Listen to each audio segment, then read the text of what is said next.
እስኪ ዙሪያችሁን ተመልከቱ። ዜናውን ስሙ፣ መንገዱን እዩ። ዓለማችን ልክ እንደተሰበረ ሰዓት ሆናባችሁ አታውቅም? ግራ መጋባት፣ ሙስና፣ የፍትህ መጓደል፣ ጥላቻ፣ የሆነ ነገር መስመሩን ስቷል። የሆነ ትልቅ ነገር ተበላሽቷል። ነገር ግን ሰዓቱ የተሰበረው ሰዓት ስለሆነ ሳይሆን ሰዓት መሆኑን ስለረሳና ማርሾቹ ከቦታቸው ስለወጡ። ዛሬ የ12 ክፍል ጉዟችንን የምንቋጨው እዚህ ጋር ነው። አንተ የተፈጠርከው ለራስህ ኑሮ ብቻ አይደለም። አንተ የተፈጠርከው ይህንን የፈረሰ ዓለም ወደ ቀድሞ ስርዓቱ ለመመለስ ነው። ዝግጁ ነህ? ወደ መለኮታዊው ንድፍ እንግባ። እግዚአብሔር ምድርን ሲፈጥራት እንዲሁ አልበተናትም። አንድ ትልቅ ንድፍ ነበራት። ዕብራውያኑ ሻሎም ይሉታል።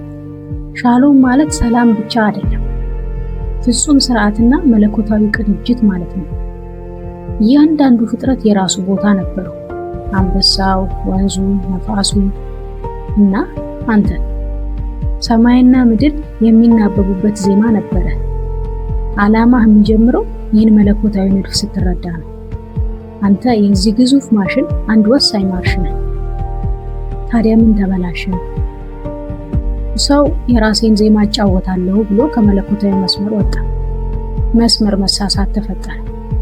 እኛ ከመስመር ስንወጣ ዓለም ተሰበረች። ሙስና የመጣው ነጋዴው ዓላማውን ስለረሳ ነው። ግድያና ጦርነት የመጣው መሪው ከመለኮታዊ ንድፍ ስለወጣ ነው። ግራ መጋባቱ የዚህ ስብራት ውጤት ነው። ዓለም መፍትሄ የምትፈልገው እኔ ማን ነኝ ብለው ከሚጠይቁ ሰዎች ሳይሆን የተሰበረውን እንዴት እጠግናለሁ ብለው ወደ ቦታቸው ከሚመለሱ የዓላማ ሰዎች ነው። ጥሩ ዜናው ግን ይሄ ነው።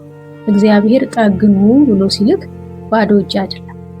ለተልእኮ የሚያስፈልገውን ቀድሞውኑ በውስጥ አስቀምጦታል። ያ ያንተ ጸጋ፣ ያ ያንተ ልዩ ችሎታ ነው። አንተ ውስጥ ያለው ሐቀኝነት ለፈረሰው የፍትህ ስርዓት መድኃኒት ነው። አንተ ውስጥ ያለው የንግድ ጥበብ ለደቀቀው ኢኮኖሚ ፈውስ ነው። አንተ ውስጥ ያለው የመሪነት ጸጋ ግራ ለተጋባው ትውልድ ብርሃን ነው። መሳሪያ በእጅ አይደለም፣ በልብ ውስጥ ነው። እስኪ አስቡት፣ ሐቀኛ ዳኞች ወደ ቦታቸው ቢመለሱ ፍትህ እንደ ውሃ ይፈስ ነበር። ጻድቅ ነጋዴዎች ቢነሱ ረሃብ ይጠፋ ነበር። ታማኝ እረኞች ቢኖሩ ትውልዱ አይባክንም ነበር። ይህ ነው የዓላማ መጨረሻው። አንተ ቦታህን ስትይዝ ምድር ትፈወሳለች። አንተ በሙያህ የእግዚአብሔርን ስርዓት ስታመጣ የሰማይ መንግስት ወደ ምድር ትመጣለች። ዓላማህ ራስህን ማዳን አይደለም፣ ዓለምን መታደግ ነው። እስካሁን 12 ክፍሎችን አብረን ተጉዘናል። አሁን ምርጫው ያንተ ነው። ተመልካች ሆነህ ትቀጥላለህ ወይስ የተሰበረውን ዓለም ወደ ስርዓት ለመመለስ ወደ ተፈጠርክበት መስመር ትገባለህ? እግዚአብሔር ካንተ ጋር ነው። ዓላማህ ከዛሬ ይጀምራል። የሰማይን ስርዓት ወደ ምድር አምጣ። በመለኮታዊው ዓላማህ ጽና። እስከዛሬ ስለተከታተላችሁን እናመሰግናለን።